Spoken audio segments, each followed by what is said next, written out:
ማሂ አበችሽና ሊዲያ የሄዱበትን ለማየት ውጭ ላይ ወጥታ ነበረ። በዛም ላይ መንገድ ላይ ጠብቃ ለምን አበችሽ ለእኔ ሳትነግሪኝ ወጣሽ በማለት ምክንያቱም ለአበችሽ ስለምትፈራና ሊዲያ በጣም ክፉ ሰው ስለሆነች ያልሆነ ነገር ትከተታለች ብላ ስለምታስብ ስትጠይቃትም ነበረ። ሊዲያም ያልሆነ ንግግሮችንም ስትናገራትና ስትገላምጣትም ነበረ። ወንድሟ ያንን ንግግር እየተናገረቻት በሆነ ሰዓት አብሮ መጥቶ ነበር። ሲመጣም አንቺ ገረድ ብላ ስትናገራት ሰምቶ ነበር። በጣምም ተናዶ ነበር። በነገራችን ላይ ዳግም እህቱም በምንም አይነት ነገር ማንም ሲናገራት እና ሲንቋሻት አይወድም፣ ደስም አይለውም። በጣም ነው የሚበሳጨውና ሊዲያን ጉሮሮዋን ሊያንቃት ደርሶ ነበር። ማሂ ግን እሷ በርትታ ወይም እሷ ጠንካራ ሆና ምንም ችግር የለውም አዎን የገረር ነኝ፣ ነገር ግን እኔ እንድትጋጭ አልፈልግም፣ እኔው ራሴው ጨርሰዋለሁ በማለት ወንድሟን ለማረጋጋት እና እሷንም የመጨረሻ ማስጠንቀቂያ ካሁን በኋላ ለምታደርገው መጥፎ ነገሮችና ክፋት እንደማትችላትና ምላሹን እንደምትሰጣት አስጠንቅቃ ወንድሟንና አበችሽን ይዛ ወደ ቤት ተመልሳ ሄዳለች። በሁለተኛው ቀን ዳግምን ደውላ ሊዲያ ጠርታው ነበር። ምን ፈለግሽ ሊዲያ ሲላት ይቅርታ ጠይቀው ነበር። መጀመሪያ ጊዜ እህቴን ይቅርታ ጠይቂ ሲላት መጠየቅ እንደማትችልና ጭራሽም እንደማትጠይቅ ነግራው ነበር። ነገር ግን እሱና ቶሎ ብላ ይቅርታ በቃ እኔ ስናደድ ይህን ደስ ነኝ፣ ሌላ ምንም አይነት መጥፎነት የለኝም፣ ግን ስናደድ መጥፎ ነገሮችን እናገራለሁ ይቅርታ ብላው ነበር። እንዴ እኔን አይደለም እኮ ይቅርታ መጠየቅ ካለብሽ ማሂ ነው ብሏል ነበረ። በቃ እሷ ለምዳኛለች፣ ይቅርታን ባልጠይቃትም ይቅርታ ታደርግልኛለች፣ አንተ ግን ይቅርታ አድርግልኝ ብለዋለች። እሱም ይቅርታውን ተቀብሏል። ነገር ግን በዚህ ሰዓት እንዴት ይቅርታ ልትጠይቅ ይቻልሽም ሲልም ጠይቆታል። በቃ እኔ ወደ ውጭ ሀገር ልሄድ ነው ብለዋለች። ውጭ ለምንድን ነው የምትሄጂው ሲላት ለእኔም ለእናንተም መሄድ አለብኝ፣ ስለዚህ እኔ ቶሎ ልመለስም ላልመለስ እችላለሁኝ። እዚህ ደግሞ ማንም ዘመድም ቤተሰብም የለኝም ታውቃለህ፣ የሚሸኝም ሰው የለም፣ ስለዚህ እንድትሸኘኝ ይፈልጋለሁ ስትልም ዳግምንም ጠይቃው ነበር። ዳግምም ደግሞ እሺ ችግር የለም እጠይቅሻለሁኝ፣ መልካም ሁሉ እመኝልሻለሁ ብሏት ነበረ። ማሂ ሳሚን ደውላ ጠርታው ሳሚ ጋር አንዳንድ ነገሮችን ለማውራትም ሞክረው ነበረ። ምክንያቱም እዛ ቤተሰብ ውስጥ በጣም ለብዙ ጊዜ ከሷ ወንድሟ እንዲሁም ደግሞ አበችሽ ከነ ቤተሰቧ ሰራተኛም ሆና ቢሆን አብራ እየኖረች ከነሱ ጋር ተቀላቅላ ብዙ ጊዜያቶችን አሳልፋለች። ከቤተሰቡ ጋር መጥፎውንም ጥሩንም። ነገር ግን መጨረሻ ላይ የራሷን ቤት መከራየት እንዳለባትና ወንድሟንም እንዲሁም አበችሽንም ይዛ የራሷን ህይወት ራሷን ችላ መምራት እንዳለባት ወስናለች። ያንንም ደግሞ ለሳሚ ነግረዋለች። ሳሚ ደግሞ ለምን ይሄ ቤቱ ይበቃን የለም ወይ ለምን ትወጫለች ሲልም ጥያቄ አቅርቦለታል። በቃ ሳሚ እኔ ራሴ መቻል አለብኝ፣ ወንድሜንና አበችሽን ይዤ ለብቻችን አንድ ክላስ መከራይተን መኖር አለብን፣ ራሳችንን ችለን መኖር አለብን፣ የራሳችን ችግር ራሳችንን መቻል ያለብንም ስትለም ለሳሚ ነግረዋለች። ሳሚም እኔ ችግር የለውም በቃ ካልሽ እንዳልሽውን፣ ነገር ግን ዩአዳን እሺ ትልሻለሁ በማለት ጠይቋት ነበር። እሺ እንደማትለኝ አውቃለሁ፣ ነገር ግን ቀስ ብዬ ዩአዳንም ለማሳመን እሞክራለሁ ብለዋለች። እሺ ችግር የለም፣ ነገር ግን ዩአዳን ነገ ጧት አንቺ ስትሄጂ አንቺን ተከትዬ እሄዳለሁኝ እንዳትል ብቻ ነው መፈራው በማለት በመቀለድ ነገሮችን እዛ ጋር ጨርሰዋል። ይሄ የዩአዳን ድራማ የመጨረሻ ክፍል ነው። የመጨረሻ ክፍል እስከሆነ ድረስ የሁሉም እውነታዎች መጋለጥ ነበረባቸው። እዚህ ጋር ግን ተፈጸመ ብለው ለቀውታል። ያው ይሄ ክፍል ማለት የመጨረሻ ክፍል ነው። ግን የማህሌት የወንድሟ የደበቃት ውሸቶች አሉት። ምክንያቱም አሁን ማህሌትን ወንድሟ ብዙ የደበቃት ድብቆች ስራዎች ነበሩ። እነዛ የደበቃት ስራዎች ትምህርቱን እየተማረ እሱ እየተማረ አይደለም፣ እሷ እንደሚማር ነው የምታውቀው። ያ እውነት እዛ ጋር አልተጋለጠም። ማለት ወንድሜ ይማራል ጥሩ ደረጃ ይደርሳል እያለ እሷ ሰው ቤት እየሰራች እንደምትረዳው ነው እዛ ጋር ድራማው ጋር የሚያሳየው ማለት ነው። ነገር ግን በእውነታው ግን አሁን መጨረሻው ክፍል ላይ ቤት ተከራይተው ወጡ እንጂ ማሂ የወንድሟን ትክክለኛ ማንነት ድራማው ላይ ገልጠው አላሳዩትም ማለት ነው። እናንተስ ምን ትላላችሁ? እዚህ ጋር ሊዲያ የሁሉንም ቤተሰቦቿን ይቅርታ እየጠየቀችም ነበር። እንደገና ሳሚንም ላደረገችው ነገር እስከ ዛሬ በሱን ለማግኘት ብላ የእሷ የማይሆነውን ነገር እና እሱ እንደማይፈልጋት ለራሷ ለማድረግ ብዙ ነገሮች ባደረገችው ነገር አምና ይቅርታ ብላ ሳሚንም ይቅርታ ጠይቀው ውጭ ላይ ወጥተው ሞክም ሲያደርጉ እንዲሁም ደግሞ በፊት ያሳልፏቸውን ነገሮች ያለውን እሱም በፊት ያለነበረበትን ክፋትና ድርጊት እያስታወሱን ፈገግ እያሉ ነበር። ያው አንዳንድ ጊዜ ያለፈ ነገር እንዴት ውስታ አውርተን ነበር የምንልበት ጊዜ ወይንም ድሮ የምንልበት ጊዜ ማለት ነው። ስለዚህ እነሱም ያንን ትውስታ አውርተው የነበረውን በመካከላቸው ችግርና ስህተት ረስተውት እያወሩና እየተጫወቱ እሷም ወደ ውጭ ሀገር መሄድ እንዳለባት ለሳሚም ለዩአዳም ቤት ላሉ ቤተሰብ ሁሉ ነግራቸው ነበር። ላበጅሽም ለሁሉም ነግራቸው እነሱም በቃ መሄድ ከፈለሽ ምንም ማድረግ አንችልም፣ ነገር ግን አብረን መኖር ብንችልና አብረን ብንሆን አንቺም እኮ ጸባይሽን ቀይረሽና አስተካክለሽ አብረሽን ከኖርሽ አብረን መኖር የምንችልበት መንገድ አለ ብሏን ነበር። አይሳም እኔ መሄድ አለብኝ፣ እንደውም ለእኔም ሆነ ለእናንተ መሄዱ ነው የሚጠቅመኝ ብለዋለች። እሷም መንገዷን ቀጥላለች።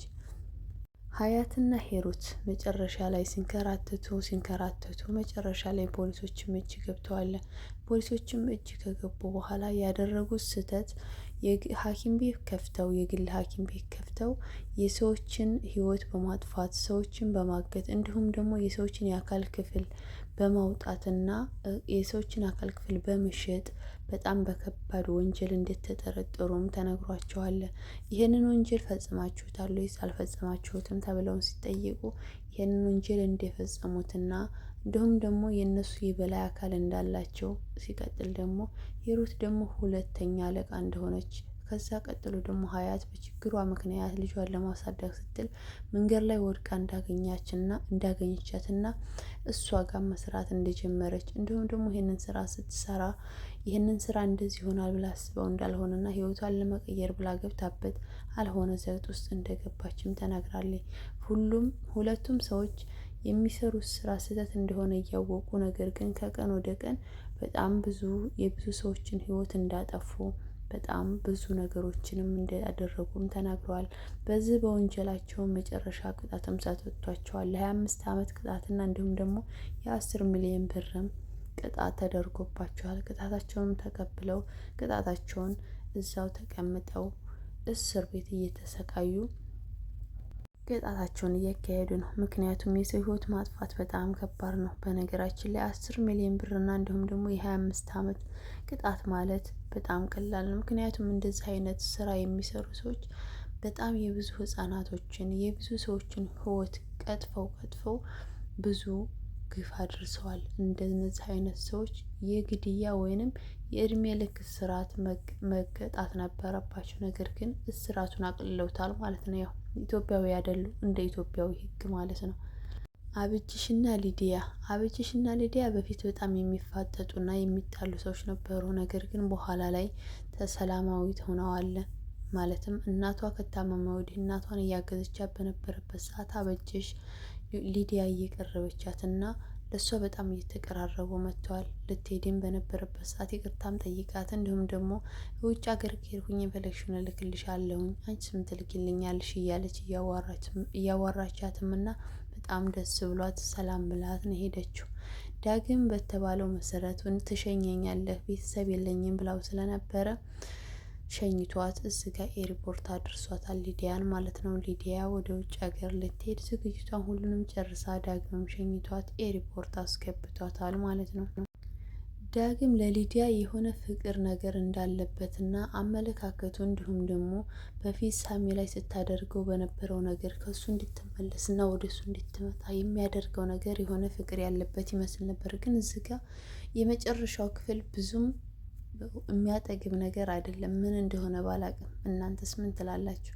ማለት የመጨረሻ ክፍሉ በጣም የሚመስጥ አይደለም። በቃ አላቅም ብቻ የሆነ የመጨረሻ ክፍሉ የዮአዳን ድራማ ብዙ የሚመስጥ ነገር የለውም። ለምን እንደው አላቅም፣ ግን ብዙ የተደበሰበሱ ነገሮች አሉ፣ ያልወጡ እውነታዎች ማለት ነው። አሁን ለምሳሌ እሷ ወደ ውጭ ሀገር ልትሄድ ነው፣ ነገር ግን እሱ የሆነ ፍቅር ነገር እንዳለበት ያስታውቃል። ወይ ፍቅሩን አልገለጠላት ወይ ብቻ የሆነ ደስ የማይል ነገር አለው ማለት ነው። ሳሚና ዮአዳን መጀመሪያ ላይ በጣም የሚፋጠጡ የሚጣሉ ሰዎች ነበሩ። ከጊዜ ወደ ጊዜ ሳሚ እያፈቀራት መጣ። መጨረሻውንም ደግሞ በአሁኑ ሰዓት በጣም የሚዋደዱ ጓደኛሞች ነው። ሁሉም ቤተሰብ በየቦታው ተበታትኖ እሷና እሱ ቤታቸው መኖርም ጀምረዋል። ሰላማዊ ኑሮ ደስተኛ ሆነው እየኖሩ ነው ያሉት። እሷን ለማጥቃት ሂሩትም በእሷ ስም አድርጋ ንብረቱን እንዳለ በጣም በብዙ ሚሊዮን ብር የሚቆጠር ብር በቤቱ ተበድራበት ሁሉንም ወንጀል እሷ ላይ አጣቅሳ ነበር እሷ ወደ እስር ቤት የተወረወረችው ወይንም ጥላ የጠፋችው ማለት ነው። ለብዙ ወንጀሎች ለእሷ ጥላቻ ስላላት እናቷንም በድላ እንዲሁም ደግሞ እሷንም በድላ ብዙ ችግሮችን እንድትጋፈጥ አድርጋታለች። ያንን ሁሉ ችግርና መከራ አልፋ ግን ያው እውነት ምንጊዜም እውነት መውጣቱ ስለማይችል በአሁኑ ሰዓት ደስተኛ ሆና ከመወደው ሰው ጋር መኖር ጀምራለች ማለት ነው። ሀያትና ሂሩት ምንም እዛው ታስረው እስር ቤት ቢሆኑም ነገር ግን ሳሚም ሂዶ ጠይቋቸዋል። እንዲሁም ደግሞ ዮአዳንም ሂዳ ጠይቃታለች ሂሩትን ማለት ነው። ሂሩት ስታያት እሷን ለማየትም ቢያቅታት ዮአዳንን የበደለቻት ወንጀል በጣም ከባድም ቢሆንን ነገር ግን ዮአዳን ያንን ሁሉ መርሳትን ባልችል አንቺን መርዳትና እንዲሁም ደግሞ በፈለግሽ ሰዓት መጥቼ አይሻለሁ፣ ስለዚህ ምንም ችግር የለም አያሳስብሽ ብላታለች። አንቺ በጣም ጥሩ ነሽ ዮአዳን፣ ነገር ግን እኔ ያደረኩብሽ ነገሮች በጣም ከባድ ናቸው፣ ይቅር በይኝም ብላታለች። እኔ ይቅር እልሻለሁ፣ ይቅር አልኩሽ ማለት ግን ያደረግሽኝን ችግሮች እነዛን ሁሉ ያሳለፍኳቸው መከራና ስቃዮች የምረሳ እንዳይመስልሽም ብላታለች። ትረሻዋለሽ ብዬ አይደለም እኔም እንደዚህ እምልሽም ብላታለች። ሊዲያ ልጅሽም እንደገባችና ሰላም እንደሆነችም አውርታኛለች፣ መግባቷንም በቴክስት ነግራኛለች ብላ ለእናቷም አበሽራታለች። እናቷም ደግሞ ደስ ብሏታል። ለእኔም ሆነ ለሊዲያ ለልጅ ላደረግሽው ነገር ከልብ አመሰግናለሁ በማለት ምስጋናዋንም አቅርባላታለች ማለት ነው።